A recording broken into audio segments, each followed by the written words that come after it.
Welcome to top news. Hyderabad లో భారీ వర్షం కురిసింది. దీంతో పలు ప్రాంతాలు జలమయమయ్యాయి. కూకట్పల్లిలో ఉషాముళ్లపూడి ఎల్లమ్మ బండ రోడ్డుపై భారీగా వర్షపు నీరు నిలిచింది. హైటెక్ సిటీ నుంచి కూకట్పల్లి వెళ్లే మార్గంలో ఫ్లైఓవర్ పై ట్రాఫిక్ జామ్ ఏర్పడింది. దీంతో వాహనదారులు తీవ్రంగా ఇబ్బందులు పడ్డారు.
ఏపీ ముఖ్యమంత్రి వైసీపీ అధినేత వైఎస్ జగన్మోహన్ రెడ్డి తూర్పుగోదావరి జిల్లా రాజానగరం నియోజకవర్గంలోని కోరుకొండ జంక్షన్ లో ఎన్నికల ప్రచార సభకు హాజరయ్యారు.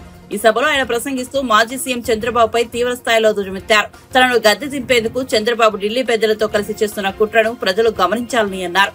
ఈసారి ఎన్నికలు ఇంటింటికి భవిష్యత్తు నిర్ణయించే ఎన్నికలోని జగన్ కు ఓటు వేస్తే పథకాల కొనసాగింపు, చంద్రబాబుకు ఓటు వేస్తే పథకాలను ముగింపు అని స్పష్టం చేశారు.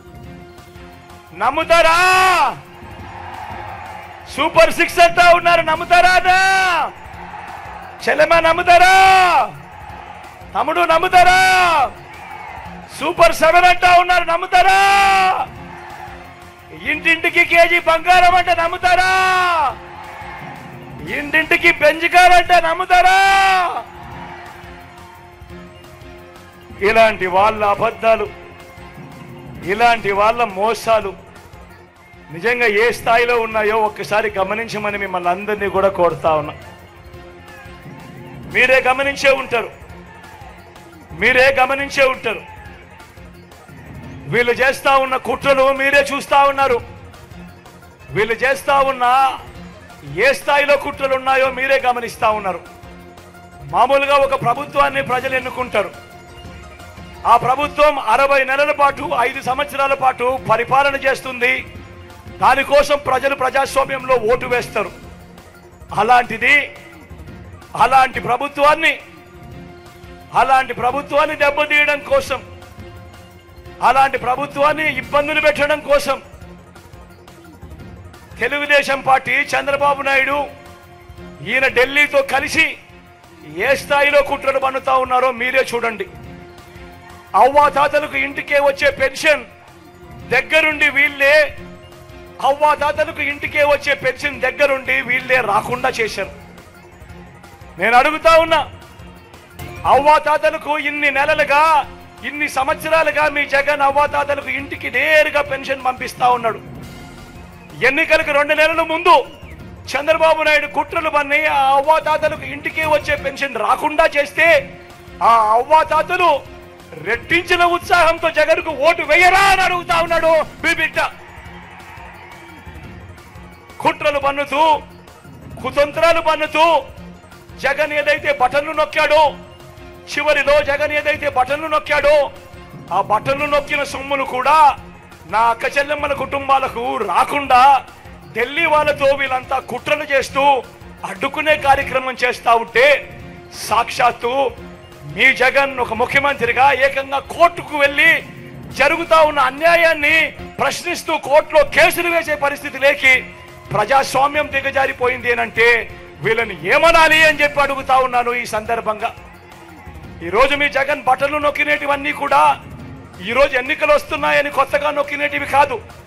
జగన్ ఈరోజు బటన్లు నొక్కినేటివన్నీ కూడా ఈ 5 సంవత్సరాలలో ప్రతి సంవత్సరం జగన్ బటన్లు నొక్కుతూ నొక్కుతూ నొక్కుతూ నొక్కుతూ నొక్కుతూ ఉన్న స్కీములకే బటన్లు నొక్కాడు జగన్. కొత్తగా వచ్చినటివి కాదు, వీటికి అసెంబ్లీలో బడ్జెట్ ద్వారా ఆమోదం కూడా తెలిపినటివి.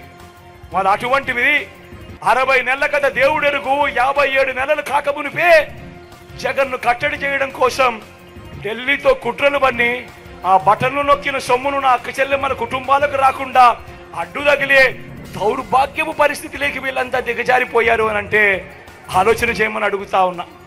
నేను ప్రతి అక్క చెల్లెమ్మకు చెప్తా ఉన్నాను, వారి కుటుంబ సభ్యులకందరికీ కూడా చెప్తా ఉన్నది ఒకటే, ఇన్ని సంవత్సరాలు ఇన్ని నెలలు ఏ పథకం ఎప్పుడు ఇస్తుందో, ఏ పథకం ఎప్పుడు వస్తుందో మొట్టమొదటిసారిగా రాష్ట్ర చరిత్రలో ఎప్పుడు జరగని విధంగా జగన్ ఏకంగా ఒక క్యాలెండర్ ఇచ్చి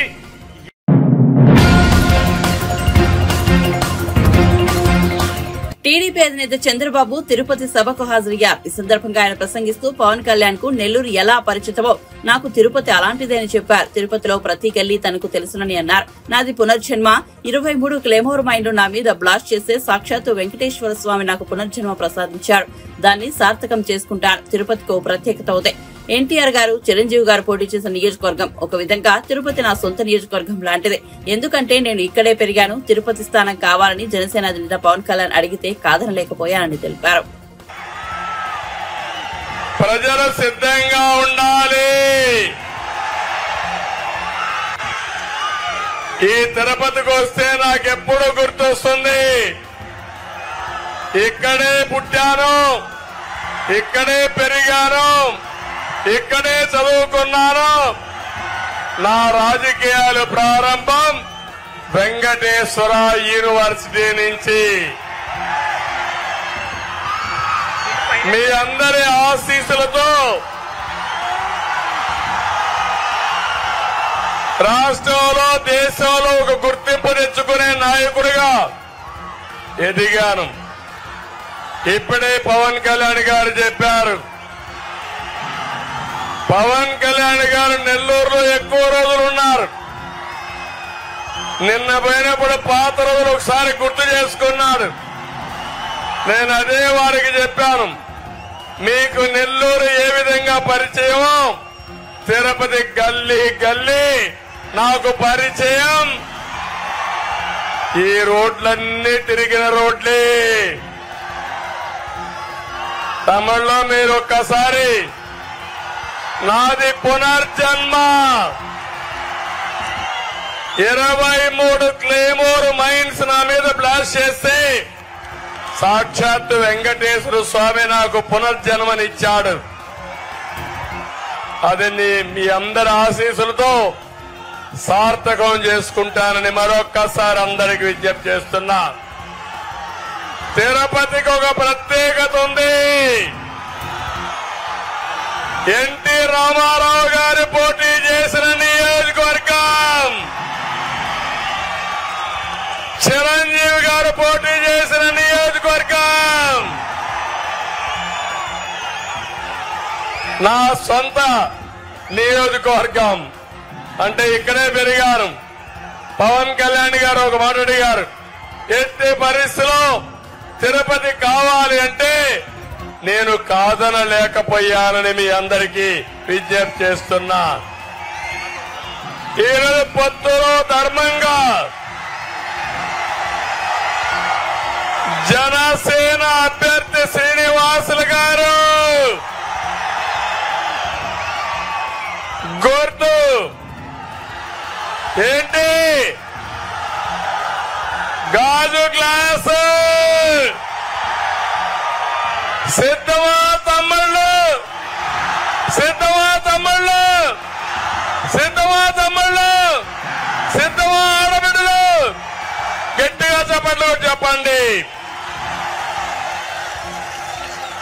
ఒకే విషయం చెప్తున్నాను మీకు, ఒక సామాజిక న్యాయానికి కట్టుబడినటువంటి ఈ కూటమి ఇక్కడ చూస్తే శ్రీనివాసులు గారిని పెట్టాం. అదే వైఎస్ఆర్ కాంగ్రెస్ లో టీటీడీ చైర్మన్ ఒకప్పుడు సుబ్బారెడ్డి, ఇప్పుడు కరుణాకర్ రెడ్డి, ఈవోను చూసిన ధర్మారెడ్డి, అధికార యంత్రాంగాన్ని కూడా ఇక్కడ మున్సిపల్ మేయరు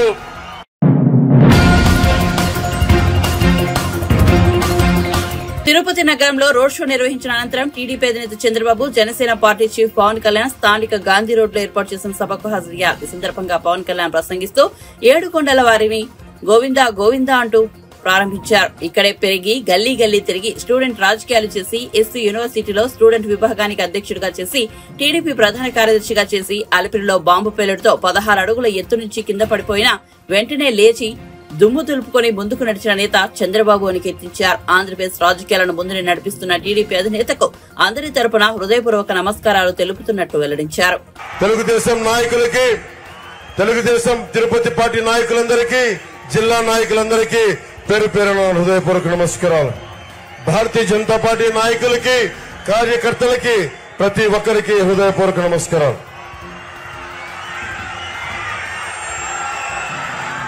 మీకు ఎమ్మెల్యే అభ్యర్థిగా మనందరి కోసం బలంగా వచ్చి చంద్రబాబు గారి మద్దతుతోటి, మేమందరి మద్దతుతోటి, మోదీ గారి మద్దతుతోటి మన తిరుపతి గాజు గ్లాసు గుర్తు మీద జనసేన పార్టీ అభ్యర్థిగా, కూటమి అభ్యర్థిగా జనసేన పార్టీ నుంచి పోటీ చేస్తున్న శ్రీ ఆరణి శ్రీనివాసులు గారిని భారీ మెజారిటీ తోటి మీరు గెలిపిస్తున్నారు. దానికి కృతజ్ఞతలు చెప్పుకోవడానికి వచ్చాను. అలాగే భారతీయ జనతా పార్టీ పార్లమెంట్ అభ్యర్థిగా డాక్టర్ వరప్రసాద్ రావు గారు, నేను వారిని రాజకీయాల్లోకి 2009లో నేను ఆహ్వానించాను. వారికి కమలం గుర్తు మీద మనస్ఫూర్తిగా మీరందరూ అభిమానంతో పెద్ద ఎత్తు మెజారిటీతో గెలిపించవలసిందిగా కోరుకుంటా ఉన్నాం. అలాగే చంద్రగిరి నియోజకవర్గం పులవర్తి నానిగారికి చంద్రగిరి నియోజకవర్గం నుంచి తెలుస్తా ఉంది మీ అఖండ ప్రేమ. ఎలా గెలిపించబోతున్నారో వారందరికీ నా హృదయపూర్వక మీరు ఆశీస్సులు అందజేయాలి. భారీ మెజారిటీతో గెలిపించాలని కోరుకుంటా ఉన్నాం. కరుణాకర్ రెడ్డి గారు ఉన్నారు ఇక్కడ. మీకు వారి అబ్బాయి కావాలా? మీకు ఎమ్మెల్యేగా కోడి బొచ్చు కూడా అమ్ముకునే వ్యక్తి, నెలకి 20 లక్షలు కోడి బొచ్చు మీద కూడా చేసేవాళ్ళు, కోడి బొచ్చు అమ్ముకునే వాళ్ళు మనకు కావాలా? లేదంటే బలంగా నిలబడి చంద్రబాబు గారి మద్దతుతోటి, జనసేన మద్దతుతోటి, ప్రధాని మోదీ గారి మద్దతుతోటి నిలబడే మనకు ఆరణి శ్రీనివాసులు గారు, మనకి అందరూ నాయకులు సంపూర్ణంగా మద్దతిస్తా ఉన్నారు. నేను మీకు మాటిస్తున్నా, చిరంజీవి గారిని ఆ రోజు గెలిపించారు మీరు. మెగాస్టార్ చిరంజీవి గారిని తిరుపతి ఎమ్మెల్యేగా చంద్రబాబు గారిని ఒకటే కోరాను, ఇది మేము రక్షించుకుంటాం, తిరుపతి ఆధ్యాత్మికతను రక్షించుకుంటాం, తిరుమల పవిత్రతను రక్షించుకుంటాం, కులాలకి మతాలకి భేదం లేకుండా అందరినీ సంరక్షించుకుంటాం. ఇది కూటమి తరపు నుంచి మీ సంపూర్ణమైన మద్దతు ఇవ్వాలని కోరుకుంటే చాలా పెద్ద మనసుతో చంద్రబాబు గారు అంగీకరించారు. వారికి మీ అందరి సమక్షంలో నా చేతులెత్తి వారికి నా హృదయపూర్వక కృతజ్ఞతలు తెలియజేసుకుంటా ఉన్నా.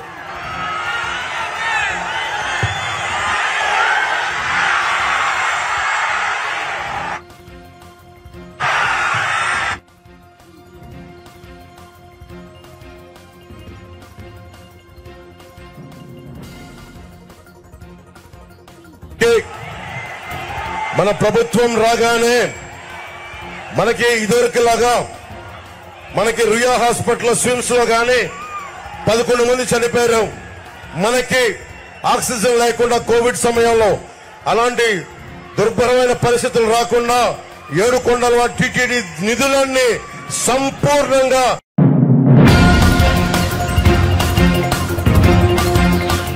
రేవంత్ రెడ్డి ప్రభుత్వం ఏ హామీని నెరవేర్చలేదని, అసమర్థులు, చేతకాని వారు, తెలివి తక్కువ వారు రాజ్యంలో ఉంటే ఇదే జరుగుతుందని బీఆర్ఎస్ అధినేత కేసీఆర్ విమర్శించారు.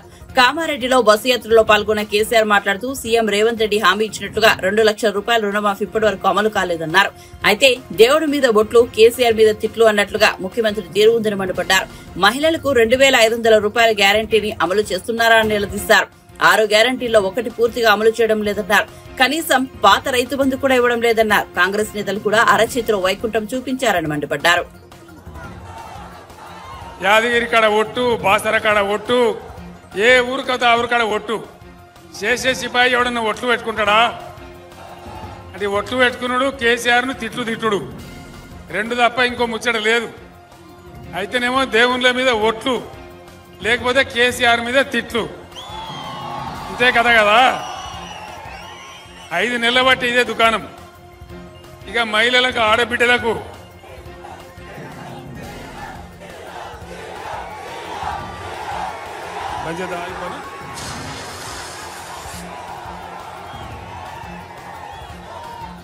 అది కాకుండా నా పక్కకు పెద్ద సంఖ్యలో ఇక్కడ ఆడబిడ్డలు ఉన్నారు. అమ్మా, మీ అందరికీ మనిషికి 2500 ఇస్తాను నెలకు. వచ్చినాయా? కామారెడ్డి వచ్చినాయట కదా, హైదరాబాద్లో చెప్తున్నామా, రాలేదా? 2500 రాలే. ఇట్లా ఏ మాట కూడా కాంగ్రెస్ పార్టీ 6 గ్యారంటీలు అని చెప్పి ఏ ఒక్క మాట కూడా నిలబెట్టుకోలే. అది నిలబెట్టుకోకపోయారు. పాత రైతు బంధాన్ని ఇచ్చిండ్రా, అది కూడా ఇయ్యలే. పంటలు కోసే టైం వచ్చినా కూడా లేదు. అంటే ఏం జరుగుతుంది రాష్ట్రంలో? అసమర్థులు, తెలివి తక్కువ వాళ్ళు, పని చేతగాని వాళ్ళు రాజ్యంలో ఉంటే ఇదే జరుగుతుంది. ఇవాళ అదే జరుగుతున్నది. మనం ఇచ్చిన కరెంటు పోయింది, మంచినీళ్ళు పోయినాయి, రైతు బంధు పోయింది, రైతు బీమా కూడా ఉంటుందో పోతుందో తెలియదు. ఎవ్వలకు ఏం చేయలే. యువ వికాసం అని నిరుద్యోగులకు 4000 నిరుద్యోగ భృతి అన్నారు, వచ్చిందా? యువ వికాసం అని చెప్పి 5 లక్షల రూపాయలు బ్యాంక్ కార్డు ఇస్తాం ప్రతి విద్యార్థికి అన్నారు. ఎక్కడైనా ఇచ్చిండ్రు? అవలకన్నా ఏ విద్యార్థికి రాలే. ఇది ఇయ్యపోయినరు. కానీ మన గవర్నమెంట్ ఉన్నప్పుడు వేసినటువంటి ఏదైతే ఫీజు రియంబర్స్మెంట్ ఉందో దాన్ని కూడా ఇస్తలేరు, ₹1 కూడా ఇస్తలేరు. సోషల్ వెల్ఫేర్ హాస్టల్స్ పెట్టినాం 1100, వాటిని జూనియర్ కాలేజీలు చేసినాం. అక్కడ పిల్లలకు అన్నం కూడా సరిగ్గా పెడతలేరు. 125 స్కూళ్లలో కలుషిత ఆహారం తిని విద్యార్థులు హాస్పిటల్ల పాలవుతా ఉన్నారు. ఏం జరుగుతూ ఉంది? 5 నెలలనే ఇంత ఆగమాగం ఉంటుందా? కేసీఆర్ పోగానే కట్క బంద్ చేసినట్టే కరెంటు బంద్ అవుతుందా? నల్లాలు బంద్ అవుతాయా? రైతు బంధు బంద్ అవుతుందా? మరి డబ్బులు ఎక్కడికి పోతా ఉన్నాయి? ఏం జరుగుతూ ఉంది? దయచేసి మీరు అందరూ ఆలోచించాలని చెప్పి నేను కోరుతా ఉన్నా. మీ అందరితో నేను ప్రార్థించేది ఒకటే, మీరందరు కామారెడ్డి గడ్డ చాలా చైతన్యం, తెలంగాణ ఉద్యమంలో బ్రహ్మాండమైన పోరాటం చేసిన గడ్డ. ఇదే కరీంనగర్ పట్టణంలో, ఇదే కామారెడ్డి పట్టణంలో పోలీసు కిష్టయ్య పిస్తోల్తో కాల్చుకొని అమరుడైన సంగతి కూడా మనందరికీ తెలుసు. ఆనాడు చాలా కష్టపడి మనందరం పోరాటం చేసి అనేక సంవత్సరాలు పోరాడి ప్రాణాల మీదకి తెచ్చుకొని చాలామంది యువకులు చచ్చిపోయి తెలంగాణ రాష్ట్రాన్ని తెచ్చుకున్నాం. దీన్ని ఒక పొదరిల్లు లాగా బాగా చేసుకున్నాం. వ్యవసాయం బాగా చేసుకున్నాం. పేద ముసలి వాళ్లకు 2000 రూపాయల పెన్షన్ ఇచ్చినాం. బీడీ కార్మికులకు దేశంలో ఎక్కడ ఇయ్యరు 2000 రూపాయల పెన్షన్ ఇచ్చినాం. మన ఎన్నికల్లో 6 గ్యారంటీలలో భాగంగా ముఖ్యమంత్రి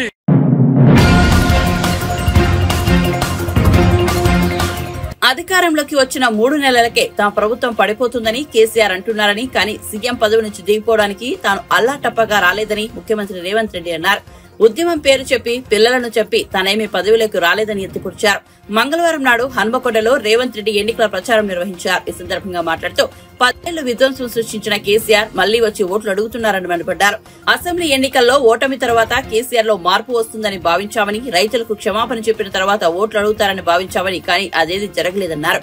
పైగా 3 నెలలకే తమ ప్రభుత్వం పడిపోతుందని వ్యాఖ్యలు చేశారని ఆగ్రహం వ్యక్తం చేశారు. కుర్చీలోకి 10 ఏళ్లు కష్టపడి కొట్లాడి లక్షలాది మంది కాంగ్రెస్ పార్టీ కార్యకర్తలు, లక్షలాది మంది మా కాంగ్రెస్ పార్టీ కార్యకర్తలు తమ రక్తాన్ని చెమటగా మార్చి ఆ చెమట ధార పోసి భుజాలు కాయలు కాసేలా 3 రంగుల జెండాను మోసి డిసెంబర్ సెమీఫైనల్స్ లో నిన్ను బొందబెట్టి ఈ అధికారాన్ని తెచ్చిరు. దిగమంటే దిగనికే, ఈడెవడు అల్లాటప్పగాడు లేడు కేసీఆర్. నువ్వు అనుకుంటున్నావేమో ఏదో పిల్లగాడే కదా చూద్దామని. చూడోసారి వరంగల్ మిర్చి తెలుసు కదా ఎట్లుంటుందో, అప్పుడు కానీ అర్థం కాదు. ఓసారి చూస్తే తెలుస్తుంది నీకేందో కథ. ఆయన బస్సు యాత్ర మొత్తం చూసిన. మామనగర్ పోయిండు, నాగర్ కర్నూలు పోయిండు, మిర్యాలగూడ పోయిండు, భువనగిరి పోయిండు, ఇంకా సూర్యాపేట పోయిండు. ఆయన వ్యవహారం చూస్తే వెనకటికి ఎవడో తిక్కలోడు తిరునాళ్ళకు పోతేనంట వానికి ఎక్కనిక్క దిగనిక్కనే సరిపోయిందంట, చూసింది ఏంది లేదంట. చంద్రశేఖరరావు కూడా ఇవాళ ఎవరిని మభ్య పెట్టడానికి బస్సు వేసుకొని బయలుదేరినవయా? 10 ఏళ్ళు నువ్వే కదా ఉన్నది. నీ దుర్మార్గానికే కదా తెలంగాణ బలైపోయింది. నీ అన్యాయంతోనే కదా 2 లక్షల ఖాళీలు ప్రభుత్వంలో పడావు పడ్డాయి. నేను వచ్చిన వెంబడే 3 నెలల 30,000 ఉద్యోగాలు ఇచ్చిన. ఎవడన్నా తలమాచినోడు యాడిచ్చినావు అంటాడేమో అని ఎల్బీ స్టేడియంకు 30,000 మంది నిరుద్యోగులనే కాదు వాళ్ళ తల్లిదండ్రులను పిలిచి వాళ్ళ కళ్ళల్లో ఆనందం చూసి వాళ్ళకు నియామక పత్రాలు నేనే స్వయంగా చేతికిచ్చిన. నేను వచ్చిన 48 గంటల్లోనే మా ఆడబిడ్డల కళ్ళల్లో ఆనందం చూడాలని ఆర్టీసీ బస్సులో ఉచిత ప్రయాణం కల్పిస్తే ఇవాళకి దాదాపుగా 40 కోట్ల మంది ఆడబిడ్డలు ఆర్టీసీ బస్సులో ఉచితంగా ప్రయాణాన్ని పొందిండ్రు. అదేవిధంగా 40 లక్షల కుటుంబాలకు 500 రూపాయలకే ఇవాళ సిలిండర్ వాళ్ళ ఇంటికి చేరుస్తున్నాం. దాదాపుగా 50 లక్షల కుటుంబాలకు పేదవాళ్లకు తెల్ల రేషన్ కార్డు ఉన్నోళ్లకు 200 యూనిట్లు ఇవాళ ఉచితంగా కరెంట్ ఇస్తున్నాం. 4.5 లక్షల ఇందిరమ్మ ఇండ్లు 22,500 కోట్లతోటి ప్రతి నియోజకవర్గానికి 3,500 మంది పేదలకు 5 లక్షల రూపాయల చొప్పున ఉచితంగా ఇవ్వాలి అని ఇవాళ మా ప్రభుత్వం మంజూరు చేసింది. రాజీవ్ ఆరోగ్యశ్రీతోని 10 లక్షల రూపాయలు ఉచిత వైద్యానికి అందిస్తున్నాం. అత్యంత ముఖ్యమైన బీసీ జనాభా, రాష్ట్రంలో ఉన్న బీసీల జనాభాను మొత్తం లెక్క కట్టి కులాల వారిగా లెక్క తీసి వాళ్ళ దామాష ప్రకారం రిజర్వేషన్లు పెంచాలి, వాళ్లకు నిధులు ఇవ్వాలని నిర్ణయం చేసినాం. 100 రోజుల్లో ఇన్ని పనులు చేసిన నన్ను దిగిపోమంటున్నావు. మరి 10 ఏళ్ళు ఢిల్లీలో గద్దె మీద ఉన్న మోడీ గురించి మాట్లాడినవా ఎప్పుడైనా? నువ్వు అడగకపోవడం వల్లనే కదా, నువ్వు అమ్ముడు పోవడం వల్లనే కదా, నువ్వు మోడీ కాళ్ళ దగ్గర తెలంగాణ తాకట్టు పెట్టినందుకే కదా వరంగల్కు రైల్వే కోచ్ ఫ్యాక్టరీ రాలే, ఖమ్మంకు ఉక్కు కర్మాగారం రాలే, ఐటీఐఆర్ కారిడార్ రాలే. 10 ఏళ్ళు ఉన్న మోడేమో 400 సీట్లు గెలవాలనంట.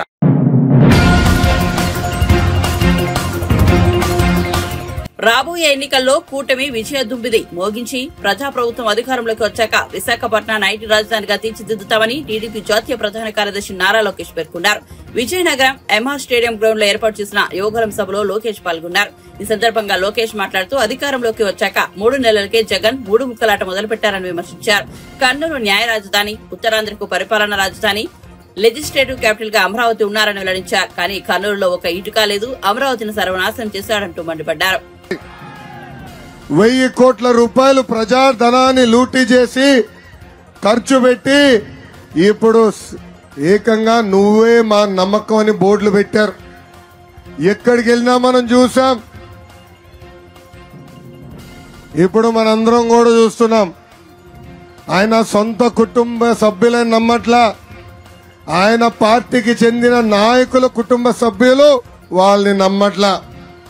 మొన్నే చూసాం, హత్య రాజకీయాలు చేసిన మా అన్నని గెలిపించద్దని జగన్మోహన్ రెడ్డి గారి చెల్లి సునీత గారు చెప్పారు. ఇంతేకాదు, జగన్కి ఓటేస్తే మా కుటుంబానికి పడిన పరిస్థితి ఆంధ్ర రాష్ట్రాలకి పడుతుందని చిన్నమ్మ సౌభాగ్య గారు చెప్పారు.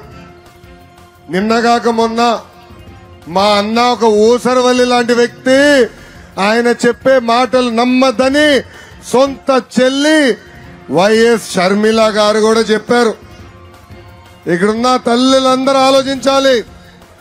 ఇంట్లో ఉన్న సొంత చెల్లెలు నమ్మకపోతే మనం జగన్మోహన్ రెడ్డి గారిని ఎలా నమ్మాలి? ఎక్కడ హత్యలు జరుగుతాయని వైఎస్ విజయలక్ష్మి గారు కూడా అమెరికాకి వెళ్ళిపోయే పరిస్థితి. సో జగన్మోహన్ రెడ్డి గారిని సొంత కుటుంబ సభ్యులు నమ్మట్లా, ఇంకా వైకాపా నాయకుల సొంత కుటుంబ సభ్యులు కూడా ఆ నాయకులు నమ్మట్లా.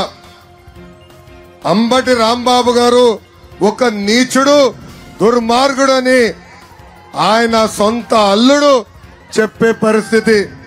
ఇంకొక పక్కన సొంత కొడుక్కి న్యాయం చేయలేదని ముత్యాల్ నాయుడు వాళ్ళ కొడుకు ముత్యాల్ నాయుడునే నాకే న్యాయం చేయలేదు, ఇంకా ప్రజలకు ఏం న్యాయం చేస్తారని చెప్పే పరిస్థితి.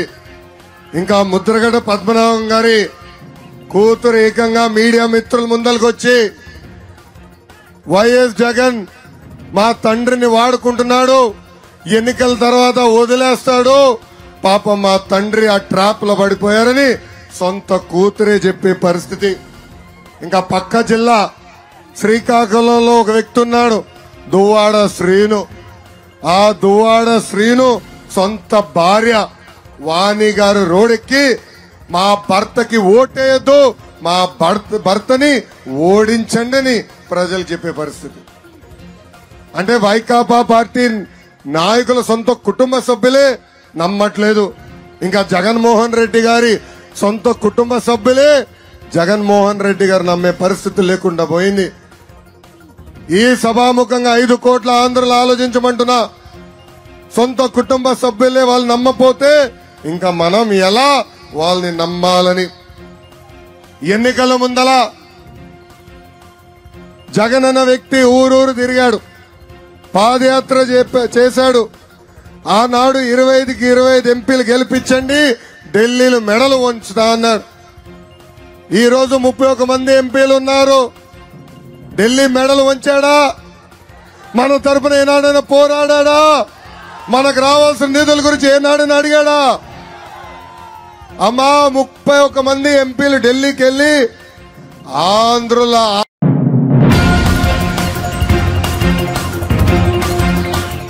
4 ఏళ్లుగా తన పిల్లల్ని తనకు దూరం చేశారని మామ అంబటి రాంబాబుపై అల్లుడు గౌతమ్ ఆగ్రహం వ్యక్తం చేశారు. మంత్రి అంబటి వ్యాఖ్యలపై ఆయన స్పందిస్తూ ఓ వీడియో విడుదల చేశారు. తన తండ్రి చివరి గడియల్లో మనవడిని మనవరాలని చూడాలని వేడుకున్న జాలి చూపని వ్యక్తి అంబటి రాంబాబు అని పేర్కొన్నారు.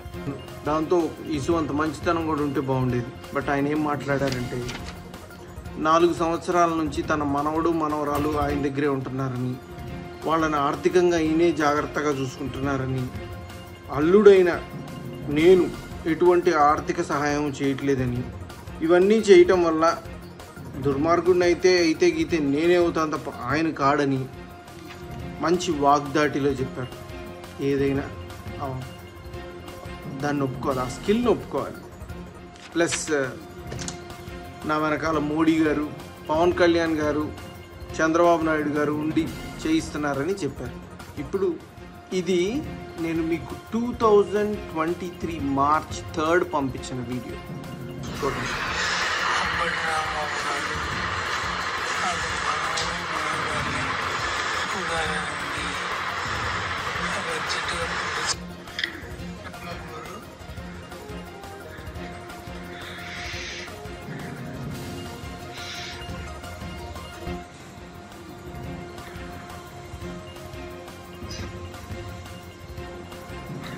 ఆయనకి మాట కూడా రావట్లేదు రాంబాబు గారు, మాట.